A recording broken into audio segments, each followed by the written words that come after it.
My guest today, Leader Stacey Abrams. Uh, Leader Abrams, I am so delighted to see you, and you are one of my great heroes. And you're a political leader.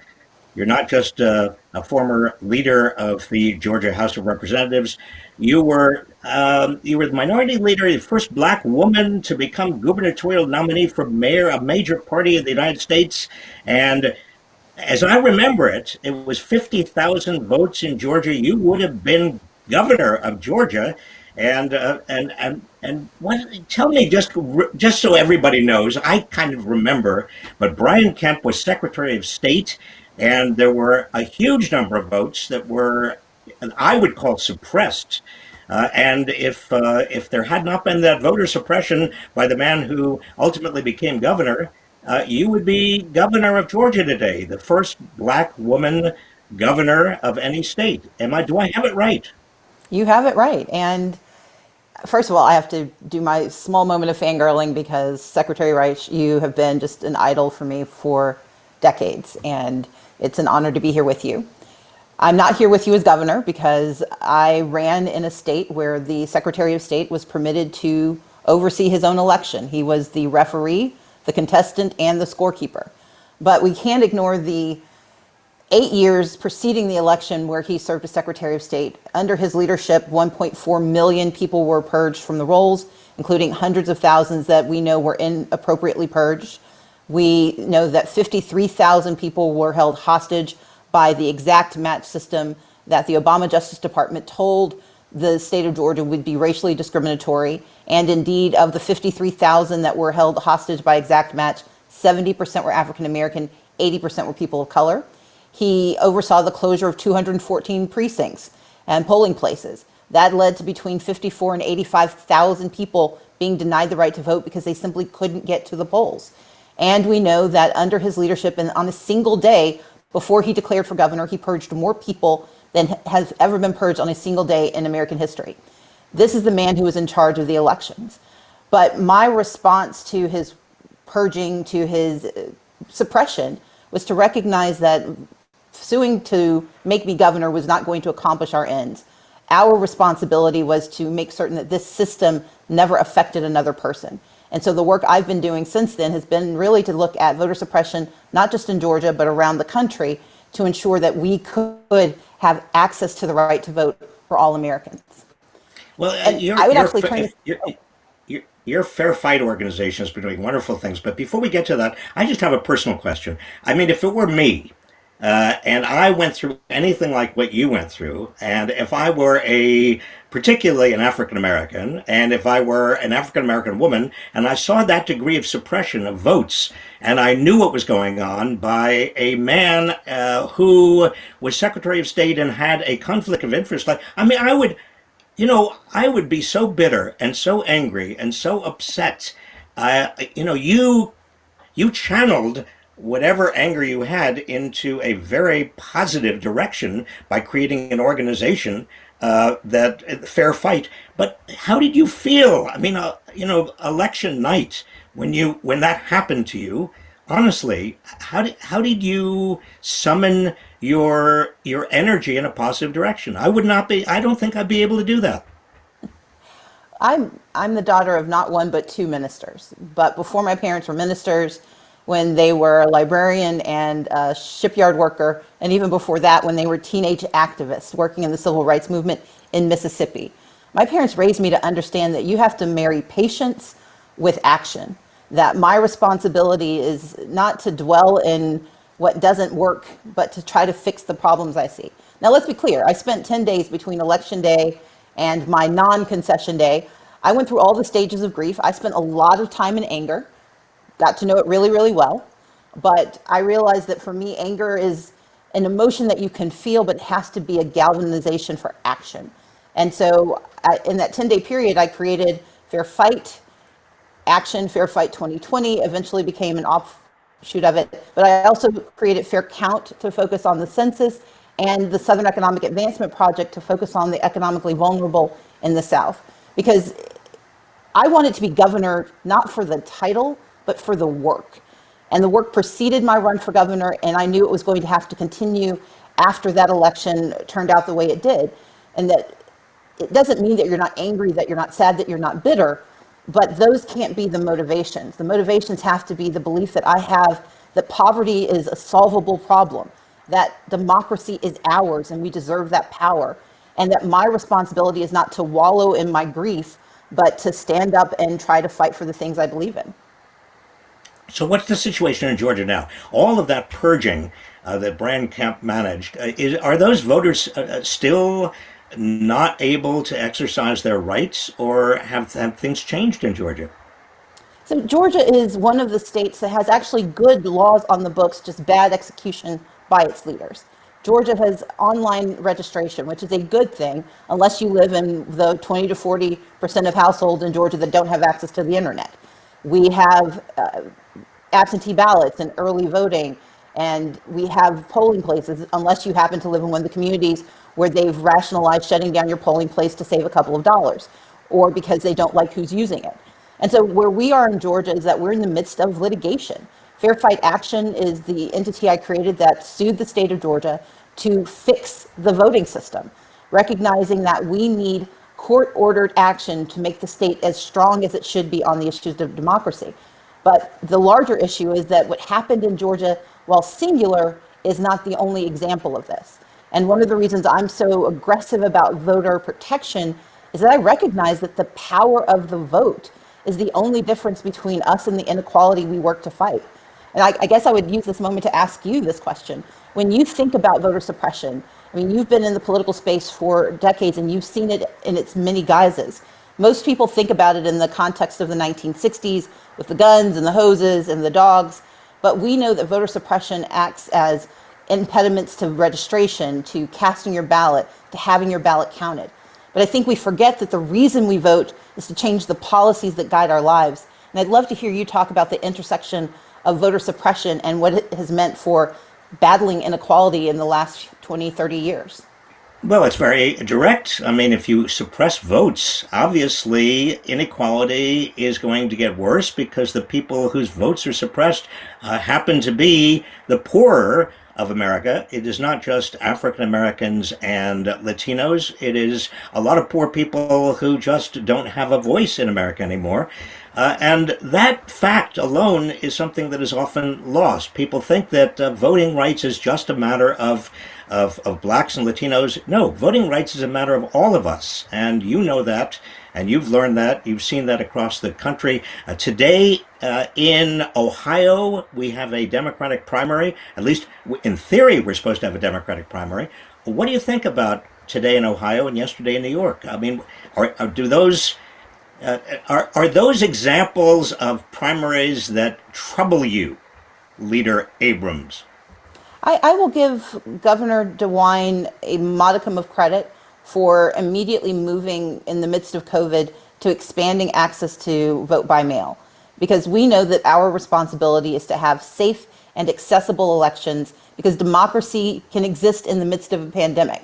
I want to draw everyone's attention to the fact that South Korea, under President Moon, just held their national elections on April 15th. They experienced their very first episodes of COVID-19 around the same time as the United States, and they managed to not only hold a national election, but they had the single highest turnout they've seen since the 1990s, 30 years.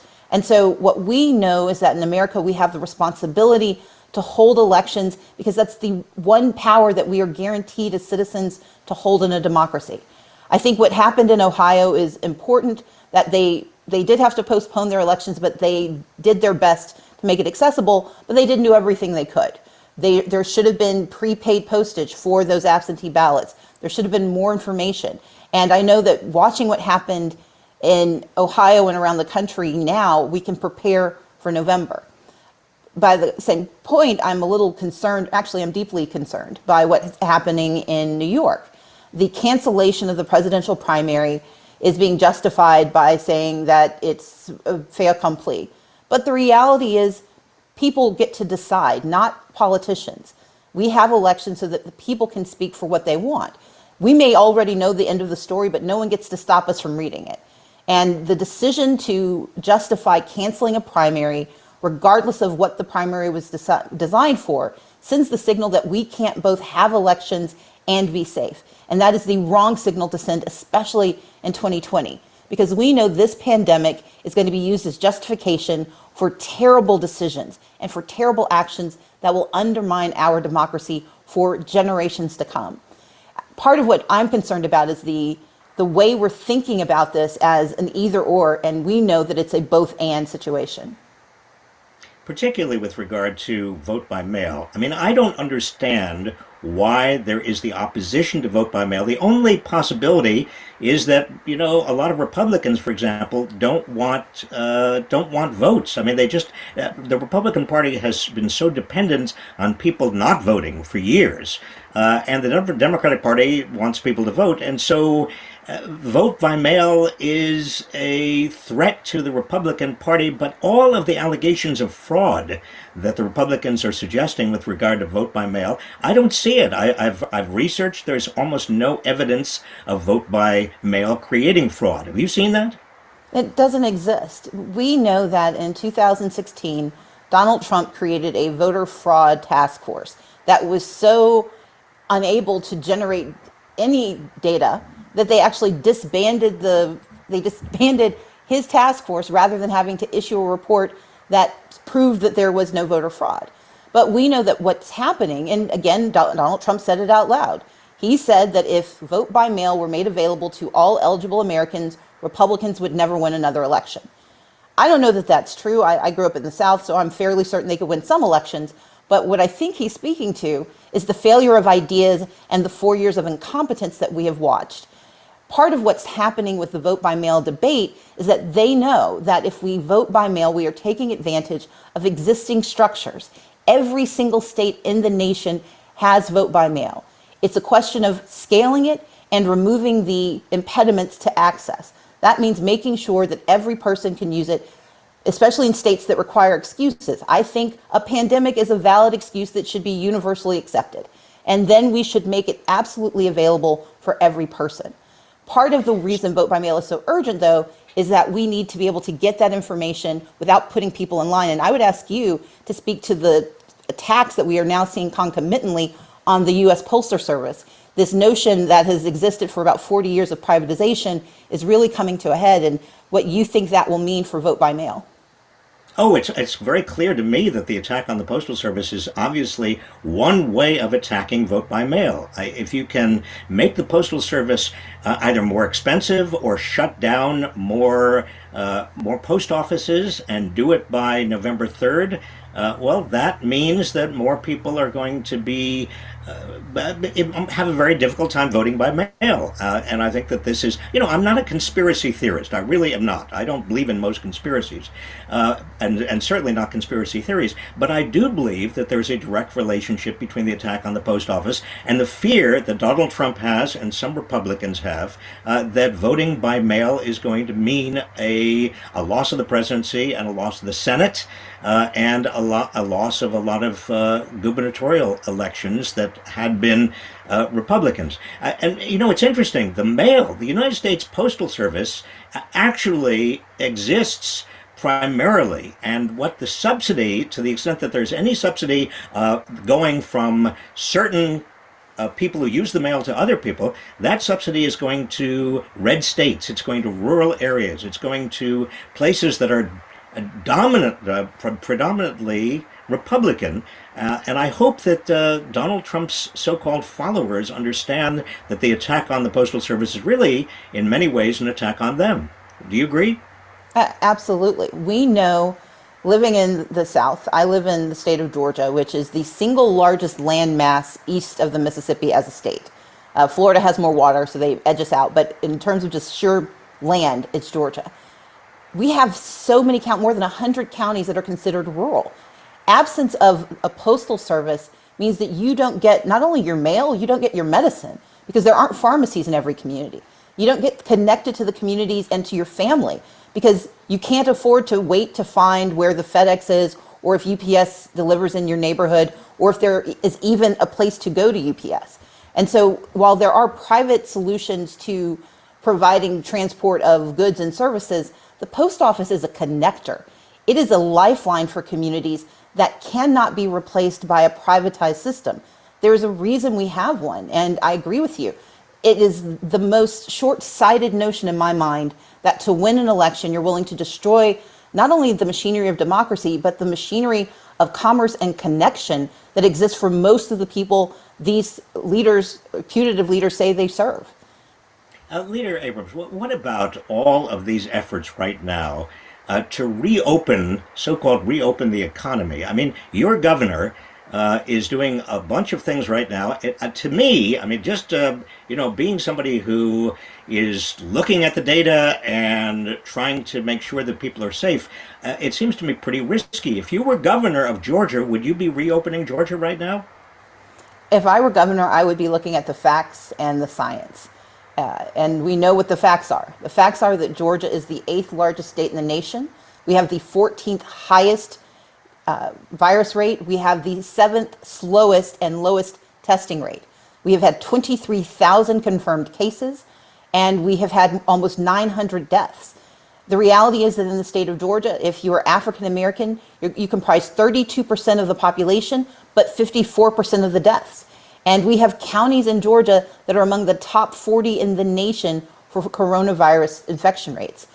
What is happening is both dangerously incompetent and deeply callous. Because in the state of Georgia, when you reopen these low-wage jobs, when you tell someone they have to go back to the nail salon or show up at the diner or go to the tattoo parlor, these are people who do not have the option of saying no unless their employer says they can decide not to work. Because in Georgia, we are a right to work state. So when a person is summoned back to work, if they say no, they sacrifice that job going to someone else.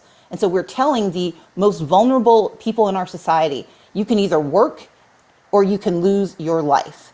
We are putting them at risk, and we're putting their families at risk. And there is no economic benefit to this. We're not going to save the economy of Georgia through nail salons and bowling alleys. What is happening is purely political. It is designed to speak to a very narrow base of people who do not feel that they have anything to lose and do not care if others have to sacrifice in order to benefit themselves. See, I agree with you around the country. A lot of these governors who are talking right now about reopening or who already have reopened, a lot of that has to do with the fact that the federal government has not yet got the money to people that so many people are desperately in need of in order to survive this pandemic. I mean, those $600 unemployment checks in addition to regular unemployment, that's not going out. I mean, I hear from all over the country that the unemployment offices are overwhelmed. The websites are still crashing. The $1,200 that was supposed to go to individuals, most people still have not got that. And the payroll protection plan that was supposed to go to small businesses instead has gone to very large businesses and big corporations that were the major customers of big banks. So in a way, I understand that so many people feel that they want to get back to work because they don't have any choice. Exactly what you were saying. Well, I would ask you, as a former labor secretary, if we had a functional national government, what would the labor secretary be doing to help address and solve this crisis? Well, if we had a functional federal government, we would have a public, a public health program. We'd have major income support programs for people already in place. We'd have an unemployment insurance system that was able to handle the number of people making claims on it. As Secretary of Labor, I would rate every unemployment office in every state on how well they were doing in getting money to people. I would make people aware if their state is really falling back and failing them. We would have, if I were Secretary of Labor, I would insist that there be a Medicare for all so that nobody in this pandemic was afraid to go to an emergency room or a hospital or a doctor. I mean, there's so many things that this pandemic has revealed this country desperately needs, and average working people and poor people are once again. You mentioned that the black people and Latinos are disproportionately being hurt by this pandemic. Well, once again, we see the same thing that we've always seen, but it is in much starker relief. I mean, I hope that the next administration, of which, by the way, you're going to be vice president, I understand, makes some fundamental changes. Can we talk about your vice presidential ambitions for just a moment? This is your show. Ask me anything. Because, well, first of all, I was very presumptuous just now. Would you like to be vice president? Can we make that clear? I mean, if you were asked by Joe Biden, would you be my running mate for vice president? Would you say yes or no? I have gotten this question a number of times since last year in a very unusual set of circumstances. And I have been apparently unusually candid with my answer being yes. I believe that Well, Joe Biden will be a man of unqualified integrity who is willing to respond to this crisis in the way we need. And as someone who believes in service, it would be my honor to assist. well, Leader Abrams, I've got a question for you in that case, Yes. because I am a student of history, as I know you are, and as John Adams said of the vice presidency, he said, "Why would anybody want to be vice president? It's the worst job in government." So maybe you could answer answer why would you want to be vice president? It's the worst job in government. I think we misread what roles are. I think people often mistake position for power and they look at titles rather than access. I grew up in Mississippi as the daughter of parents who worked incredibly hard and yet were working poor. My mother had a master's degree and still sometimes made less money than the janitor who cleaned the college where she worked. I know what it means to have people in positions of power who remember and see and serve. And so for me, the issue is always how can I do the most work for the largest number of people with the greatest capacity to make it permanent? Because all of us who believe in service know that sometimes the service ends when we leave. And I look for opportunities to not just build up, but to dig deep roots. My interest in serving is that I believe that Joe Biden will be a transformative president for us. We are going to face 4 years of repair, of broken promises to our people, of broken relationships around the world. We are going to see unprecedented economic depressions that are not simply going to stop when the pandemic ends. And we know that the most affected communities, the most vulnerable and the least resilient, are going to be the ones who are the last thought for most leaders. I want to be a part of an administration that sees them because I know that's what Joe Biden has done for 40 years. But more importantly, I know that we have to once again be international leaders on the common good. We have to have in place a leadership team at the Capitol that believes that we have to serve, not just sending ventilators to Honduras, but actually leading humanitarian aid, helping build the infrastructure that not only helps us repel the consequences of COVID-19, but anticipates the fact that we're going to continue to face natural disasters. We're going to face healthcare crises, and we're going to face economic crises that are going to create new refugees and new challenges. It would be my honor to be a part of that, but I know that it's Joe Biden's choice, and he has no shortage of qualified people to choose from. My intention is simply to answer the question when I'm asked, because I also grew up in Mississippi knowing that sometimes politicians, they tell you what they think you want to hear if they bother listening to you at all. And I've built my reputation and my work on being honest. I try to be as candid and as thorough as possible because I don't want anyone to question what I meant and what I intend. And if you're going to be mad at me, I want you to be mad at me for the right reasons. Well, you have an extraordinary record, and I'm sure that people will be mad at you for the right reasons. And if you don't make anybody mad at you in politics, you're not doing anything. But I served in a president's cabinet, and I can tell you that when I was in Bill Clinton's cabinet and Al Gore was vice president, they were a good team. But at the same time, I think it's fair to say Al Gore, he must have been a little bit frustrated. I talked to him on some of his bad days, and he was very frustrated.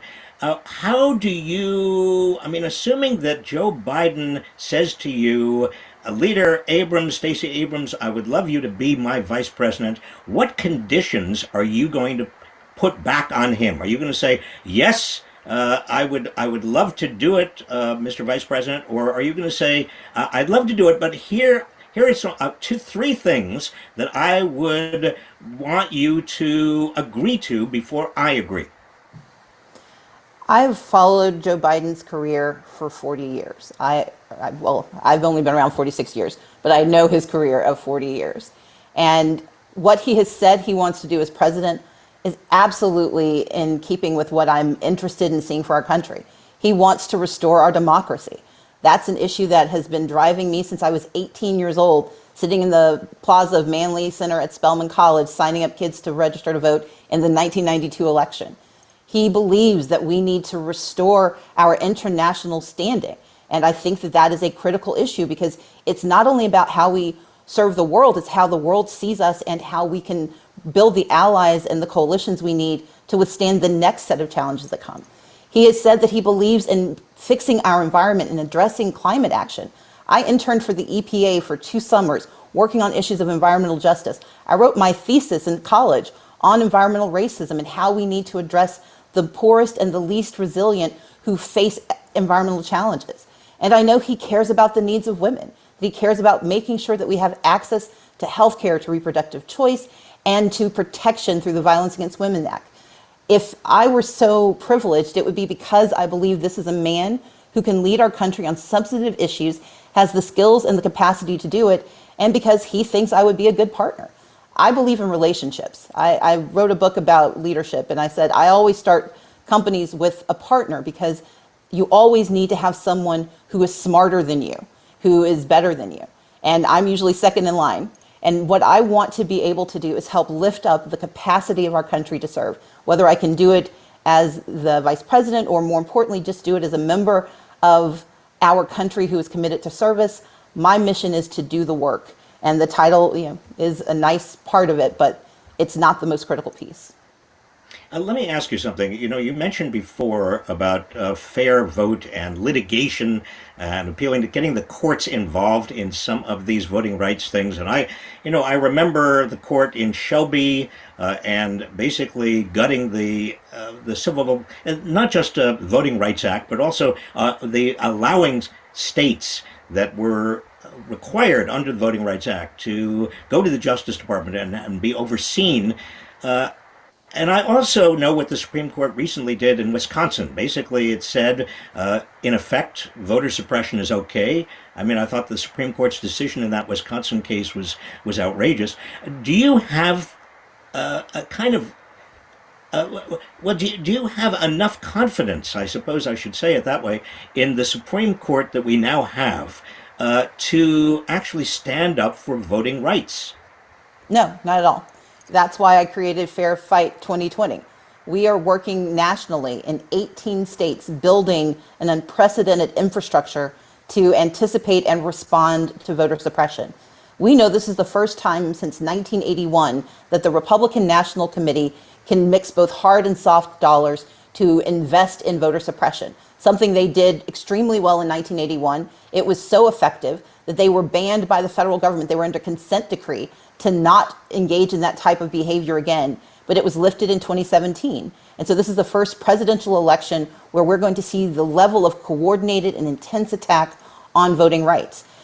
Fair Fight 2020 has built into every one of these states a voter protection team, including one that was at work in Wisconsin. Because we were on the ground early, we were able to stand up with the state party, a voter hotline that helped hundreds of voters get access to the information they needed.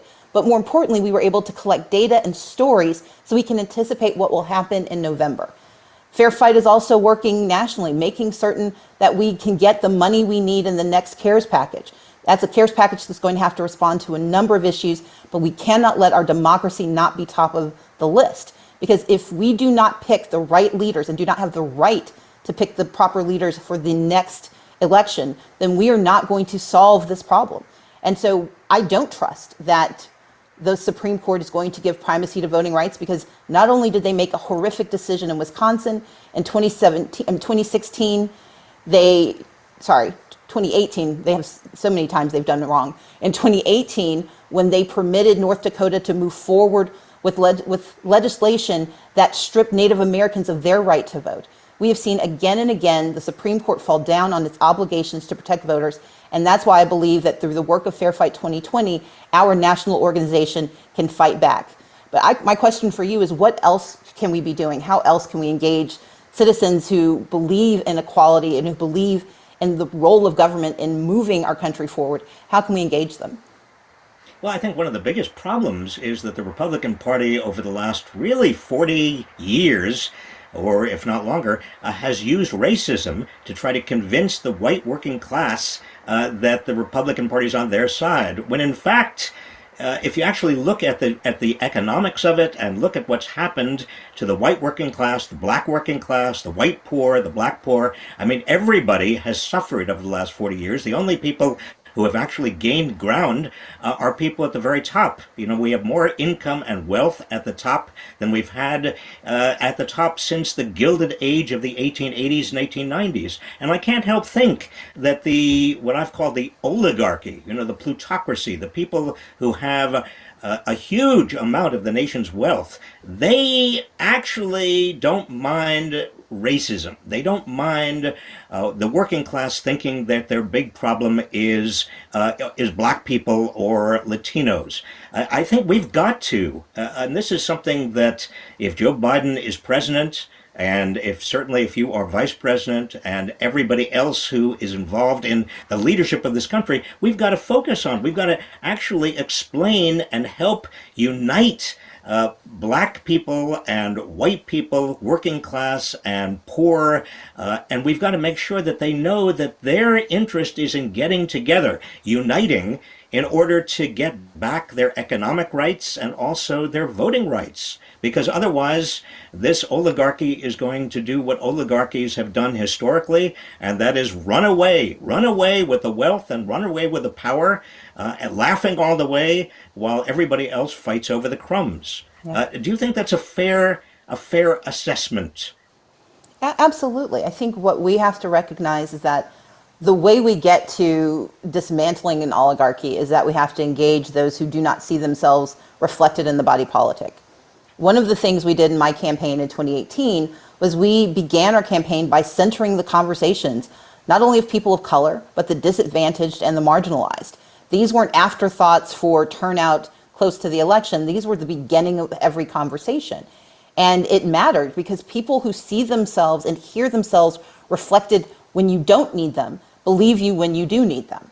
The other part of what we did was make sure that we didn't leave anyone out. I campaigned in downtown Atlanta. I campaigned at One Music Fest, at Dragon Con, and at the place where they filmed Deliverance. I went everywhere because I didn't believe that we should isolate ourselves. I wanted to serve all of Georgia, which meant I had to believe that all of Georgia deserved to hear from me and see me. They weren't always going to agree with me, but part of how we build that coalition that takes its power back is by reminding them that they have power to begin with. And it works. In our campaign, we turned out more voters than anyone in Georgia history as a Democrat. More importantly, we increased every level of turnout. We increased Latino and Asian Pacific Islander turnout by 3 times, 3x for Latinx, 3x for AAPI. We increased youth participation by 139%. We increased the black vote by 40%. But at the same time, we increased the white share of the Democratic vote for the first time in 30 years. The last time it had happened was Bill Clinton. What we have to recognize as a party is that our responsibility is not simply catering to the narrowest band of potential voters, but to recognize that it's a false choice. We win when we expand our party and therefore expand our conversation, and when people see and hear themselves in the narrative. If they know you see them and know you plan to serve them, they're going to be willing to take the risk of investing their time and their faith. And that's what we need if we're going to ever take back our country and restore not only equity, but equality. The last thing I'll say is this, and I'd love to use this to lead into a question to you. We know that it's not simply the lack of access to resources. It's a lack of understanding of how those resources should be divided and how they should be distributed. Can you talk a little bit about what you would like to see happen in the next decade, the next 20 years, when we think about the shift towards the end of inequality in our economy?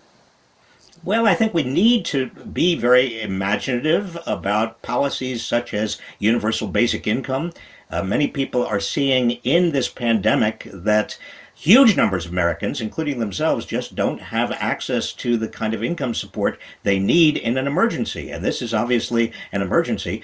Also, Medicare for all. There's been a lot of talk about the actual meaning of Medicare for all is sort of being lost amid all of the sloganeering. I mean, we're talking about universal Medicare. We're talking about basic insurance that everybody has, that almost everybody in every other advanced country has. The United States is the outlier, the only place where you don't have in medical insurance, health care for everyone. And the other area that is so critically important, it seems to me, is dealing with the environment and trying to stop the environmental destruction that has a devastating effect, particularly on the poor and on blacks and on Latinos, because environmental injustice is what we are experiencing right now, which actually raises the question and let's get back to Joe Biden for a second, because here's my concern about the election. You have a lot of progressives who were voting or who were very excited by Bernie Sanders and by Elizabeth Warren, many of them very young people. And what I hear from them, and I don't do a random sample that is scientific, of course, but I hear from many of them that they're just not excited about Joe Biden. They're not sure Joe Biden is a progressive. They're not sure Joe Biden is going to be out there for the kinds of policies that I just listed. And they say, well, he's better than Donald Trump, but we're not sure that that's enough to get us out to vote. What's the response? What do you say to them, and what would you say and advise Joe Biden?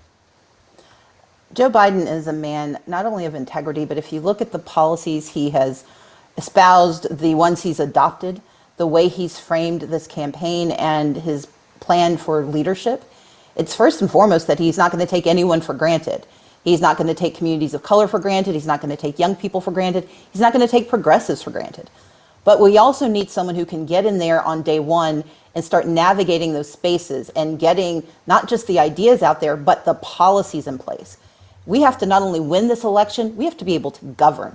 And when I say we, I mean those of us of good heart and good conscience who know that this isn't just about picking the lesser of two evils. It's about picking good over mean. It's about picking the right person over someone who has spent 4 years sowing incompetence and chaos, who has absolutely no interest in accountability and really no interest in Americans, as opposed to Joe Biden, who has shown over 40 years his commitment to service starting at the age of 29, someone who has put hardships and difficulties behind him to keep serving.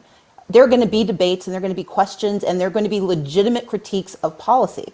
But what we have to begin with is someone who is grounded in the ethic of doing good. That's why I'm such a supporter of Joe Biden, and that's why I'm so excited about his candidacy. Because we had a primary, truncated though it may have been, that signaled that we picked him as the standard bearer. Our responsibility as voters is to get out there not only to vote in the election, but to send senators and congresswomen and men, to send state legislators and governors, to send people to help us get the policies we need. Because this is not a spectator sport. This is something that requires active engagement, and that's why I'm so excited about what's coming. It may look nothing like what we've seen before, but so does change, and that's what I want to see. Well, Stacey Abrams, you are one hell of a campaigner. That's all I can say. And you are also extraordinarily articulate.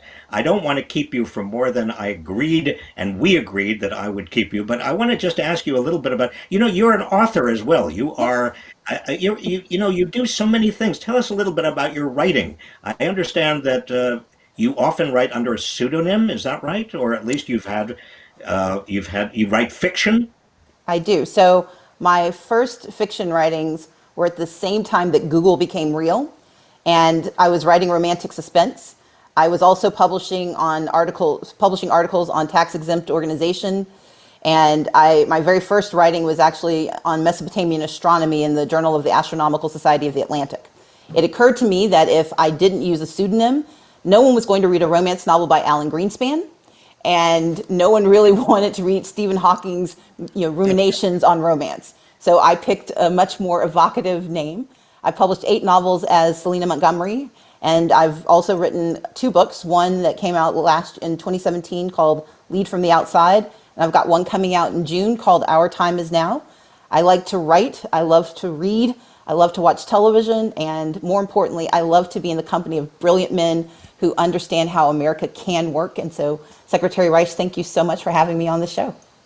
Well, you are very, very welcome. Thank you so much for being here. And I want to just tell you that not only have I admired you for years, but I don't know where you get your energy from. I mean, it's it's not just a matter of intelligence. I mean, a lot of people are intelligent, I have found, but to have your energy and your ambition and your creativity and your public service and your care about this country all wrapped up in one person is quite amazing to me.